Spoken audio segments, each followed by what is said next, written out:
loved it. I was 12 years old when I found out. Kind of threw me for a loop. It was 1963. I had graduated from high school and I had gone on to become an actress. I never fantasized about my birth mother, never. That was too scary for me.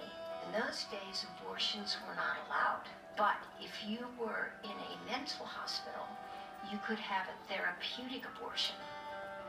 And so my parents had put me into the hospital so I could get a safe therapeutic abortion. But I said no. It wasn't until my youngest daughter was a few years old that I decided to write to Catholic Social Services and just find out a little bit of information about my birth family, just so I could have something to pass on to them. They sent me a very detailed form. About 10, 12 years later, I read it over and I said, you know what, I think I'm going to Google a few things.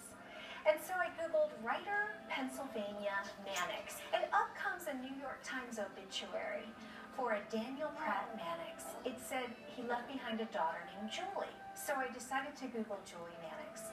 And up comes an IMDb website for a Julie Mannix, who had been an actress with a career dating back to the 1960s. And it told me that she had married a television producer by the name of Frank von Zernick in 1965. And I thought, wow, I was born in 1964. If this is them and I leave it alone and 10 years go by and I don't act on it, I might regret it. One day I saw a certified letter that started, Dear Mr. and Mrs. von Zernick, I understand that you might know something about my parents.